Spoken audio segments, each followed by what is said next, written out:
And here they come. Protecting the President of the United States. A feeling of pride. But the audience loves this. For Secret Service agents, it's a brotherhood. The round-the-clock sacrifice means laying down your life in harm's way.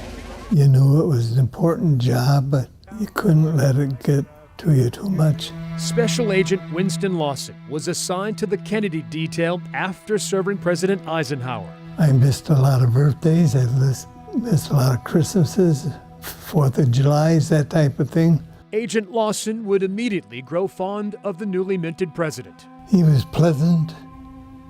He was businesslike.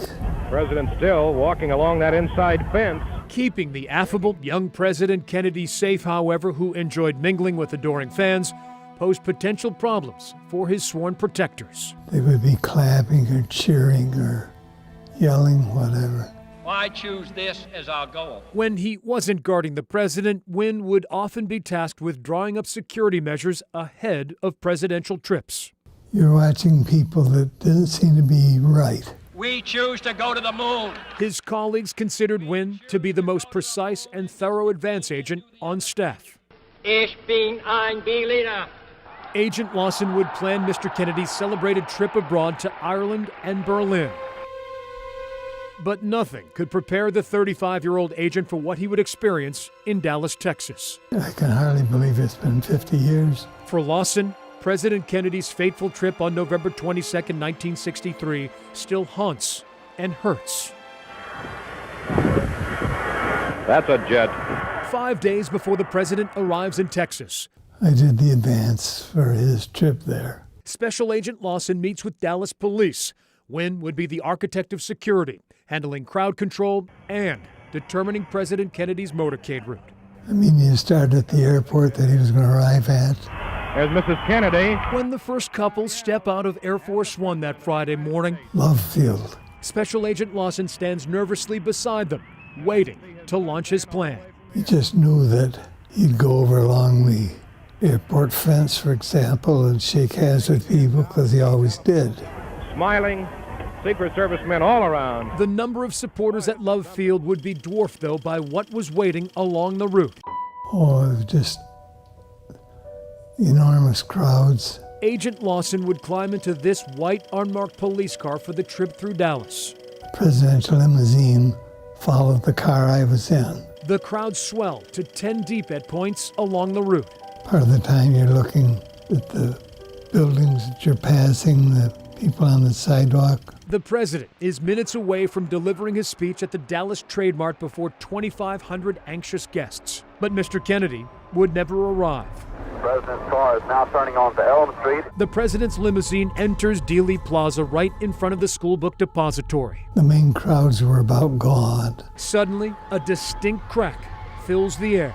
It was rifle shots, yes. It appears as though something has happened in the motorcade route. Something, I repeat, has happened in the motorcade route. In seconds, sheer jubilation gives way to utter chaos. Over the radio came a report that the president had been shot. Parkland Hospital has been advised to stand by for a severe gunshot wound. President's convertible Lincoln surges toward the hospital. I jumped out of the car and went back to his car. Wynn Lawson would be the first person who burst through the doors at Parkland. The president was hit in the head. Agent Lawson returns to the president's limo with 2 stretchers and witnesses the grisly scene. Someone put a suit coat over his head. Wynn helps lift the gravely wounded president out of the back seat. And then we were able to get him out, put him on a gurney. Wynn stands shoulder to shoulder with the First Lady as they watch doctors and nurses try frantically to save her 46-year-old husband's life in Trauma Room 1. He really didn't do an awful lot. There was an awful lot they could do. This part of his head right here was all gone. Agent Lawson knows the doctor's attempts are futile. He was quite gray. I was convinced in my own mind that he wasn't going to make it.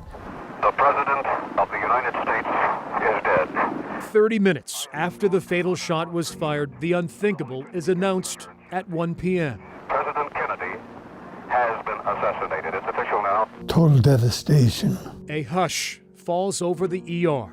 Agent Lawson doesn't have time to mourn his boss's passing. I went with the motorcade that took the coffin out to the airport and helped put the coffin on Air Force One. That was Oswald. Wynn would stay behind in Texas and watch Lee Harvey Oswald deny killing the president. He would also help carry the accused assassin's rifle back to Washington. 3 days following the assassination, Wynn Lawson would provide security at JFK's funeral.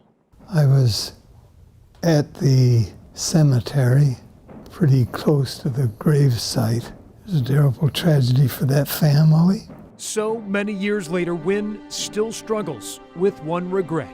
I never got to say anything to the children, but looking back, I wish I had been able to talk to them about how sorry I was that it happened. Following the assassination, President Kennedy's murder became a taboo subject in the Secret Service. We didn't say anything to one another, and didn't for years. Reflecting on the American tragedy, a half-century after President Kennedy's death, Wynn still replays the events from that day. At times, I wish I'd never been born. The pain may have diminished somewhat, but the 86-year-old retired agent still harbors some deep-rooted guilt over the death of JFK. I cried an awful lot in the years, but it happened, and I've just gone on with my life. Secret Service agent Winston Lawson, a link to one of the most infamous episodes in U.S. history, a crime he prays never to see repeated. I'm the only agent in history of the Secret Service that didn't advance where the president was killed. And to this day, it's the same thing. I'm still the only one. Thank God.